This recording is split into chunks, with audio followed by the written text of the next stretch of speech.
Before we dive in, hit that subscribe button, smash like, and leave a comment below, because what you're about to hear will haunt your mind long after the screen goes dark. The cold November air of Moscow, Idaho crept through the narrow streets like an unseen predator. Police sirens echoed faintly in the distance, but even the emergency lights did little to cut through the heavy fog that had settled over the city. Inside a small off-campus apartment, 4 lives had been violently stolen, leaving the campus community reeling. Students whispered about a psycho killer, their eyes darting at shadows, their phones clutched tightly in trembling hands. Meanwhile, hundreds of miles away, in the quiet suburbs of Pennsylvania, Bryan Kohberger's sister Mel sat on the edge of her bed scrolling through news alerts. She paused at the headline, 4 University of Idaho students murdered. Her heart sank, her mind racing. She had spoken to her brother just days before, a casual conversation that now seemed hauntingly innocent. "Bryan," she had warned lightly, "be careful out there. There's a psycho killer on the loose." She had no idea the warning was ironic, chillingly prophetic. At that moment, she couldn't have imagined the connection between her brother and the headlines that now made her stomach twist. Back in Moscow, investigators combed the scene, their flashlights cutting through dark corners, revealing blood-stained carpets, overturned furniture, and shattered glass glinting under the flickering overhead lights. Detectives knelt over scraps of evidence, carefully bagging anything that could tell a story. A shoe print near the balcony, a smear of DNA on the kitchen counter, a single, partially burned notebook in the trash. Every detail mattered. Every overlooked clue could mean the difference between catching the killer and losing him forever. The students who lived nearby spoke to police with tear-streaked faces, describing a man who seemed ordinary, someone who blended into the background, someone you wouldn't suspect. It was a chilling reminder. Monsters often wear human faces. And while the city panicked, unaware of who the killer truly was, one family across the country unknowingly held the key to the case. Mel sat frozen, the weight of her intuition gnawing at her. There had always been small warning signs: her brother's obsession with criminal psychology, his odd behavior after college, the way he sometimes disappeared for hours, lost in thought. But it was impossible to believe someone you grew up with could commit such horrors. The thought alone felt absurd. And yet, that gut feeling now refused to let her sleep.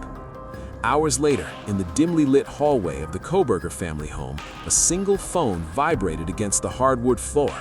A text from another sibling. "Bryan's in the news. The police think they have a suspect." Mel's eyes widened, her breath catching in her throat. She couldn't move. She didn't want to believe what her mind was already piecing together. The warning she had given, the playful caution about the psycho on the loose, it had been real, terrifyingly real. As the night deepened, investigators in Idaho made a discovery that would shatter any sense of safety. In the corner of the living room closet, partially hidden behind stacks of textbooks and a coat rack, a small envelope marked in neat, precise handwriting contained something no one had expected. A meticulously detailed plan of the apartment, notes on the students' routines, and a series of sketches that seemed almost impossible to explain. Whoever had left it knew the victims intimately, and the closer they looked, the more it pointed to someone familiar. But when Mel finally saw the photos circulating online, she froze. Her brother's face stared back at her, calm and composed, completely at odds with the chaos he had caused. The realization struck her like a hammer. The warnings, the strange behaviors, the gut instincts, they had all been ignored until now. And just like that, the shadows hiding the truth began to creep into the light. The Idaho winter had settled over Moscow like a shroud, blanketing the city in silence that felt unnatural. Streets that once buzzed with campus life now seemed abandoned, every shadow threatening, every passerby a potential suspect. Investigators worked in shifts, their eyes bloodshot from hours of sifting through evidence, piecing together a puzzle that seemed to grow more confusing with each passing day. The apartment where the murders had occurred remained sealed, a monument to the violence that had shattered 4 young lives. For Mel Kohberger, the days that followed were a waking nightmare. Each news clip, each social media post forced her to stare at the impossible truth. Her brother, Bryan, the quiet, academically driven man she had grown up with, was the prime suspect in one of the most shocking crimes Idaho had ever seen. Calls from reporters began, invasive and relentless. Friends and family reached out, some with disbelief, some with fear. Every conversation circled the same question: how could this happen? Meanwhile, in Idaho, the investigation began to uncover inconsistencies in Bryan's background that, in hindsight, were impossible to ignore.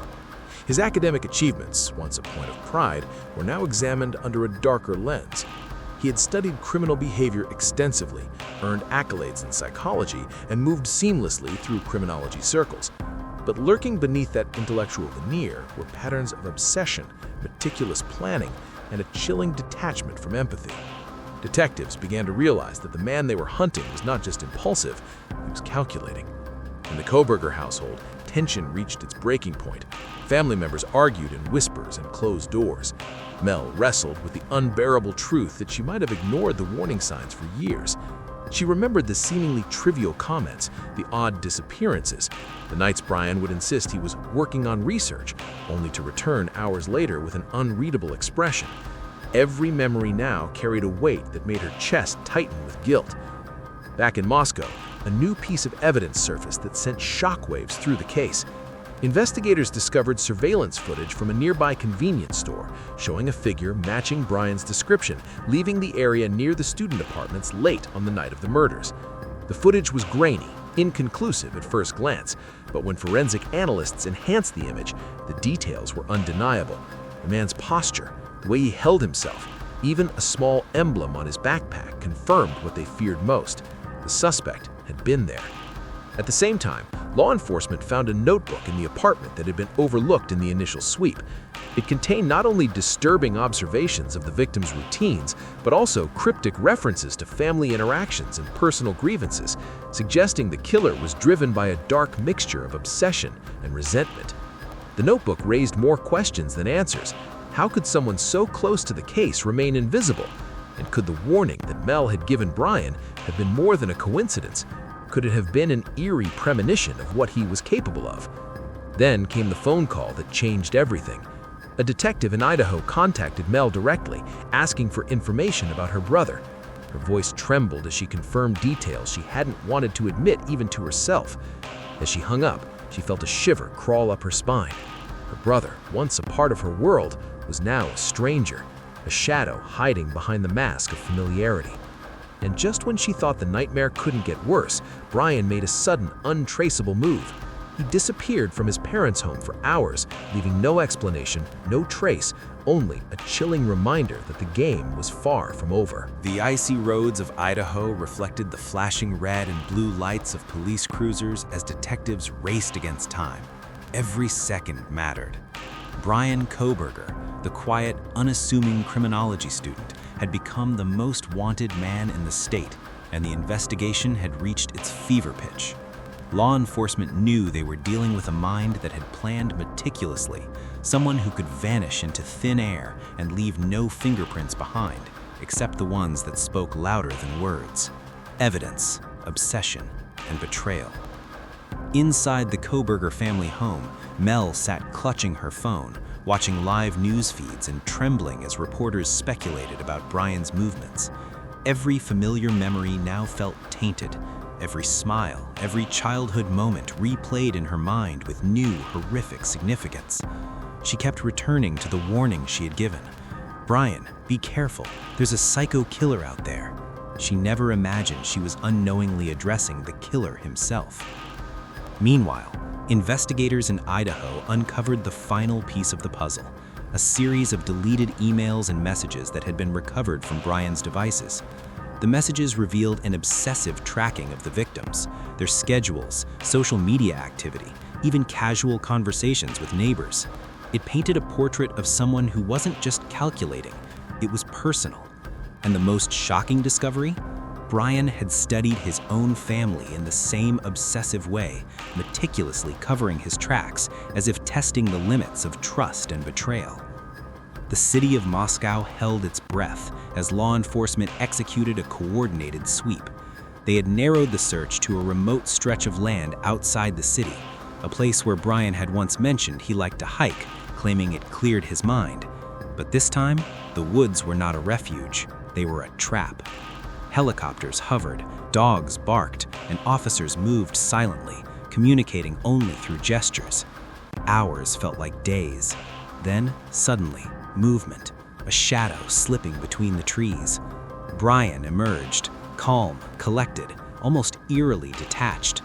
Officers surrounded him, guns raised, yet he made no attempt to resist. It was as if the capture had been anticipated all along, another calculated step in their macabre dance. Handcuffed and led into the waiting cruiser, the man who had terrorized an entire city now revealed the face behind the headlines. Familiar, human, terrifyingly normal. For Mel, watching her brother's arrest unfold was a mixture of relief, grief, and disbelief. The brother she knew, the one who had once laughed in family photos and exchanged teasing remarks about homework and college life, had been living a double life, capable of unthinkable violence. The irony of her warning, the psycho killer she had cautioned him about, was not lost on her. She had spoken to him out of care, never imagining she was speaking to the very mind she feared most. In the aftermath, the community began the slow, painful process of healing. Tributes were laid for the students, memorials erected, and the story dominated headlines for weeks. But the shadow of Bryan Kohberger lingered, a chilling reminder that evil can hide behind the most ordinary of faces, and that betrayal often comes from the places you least expect. And just when the public thought the nightmare was over, a single, unassuming email surfaced, sent from an anonymous address to a reporter. Inside was a cryptic message. "You think it's over, but this is only the beginning." Mel read it, frozen, the words echoing through her mind. Some truths, she realized, can never truly be contained. If you think this story was intense, trust me, the darkest chapters are often the ones that haven't been written yet.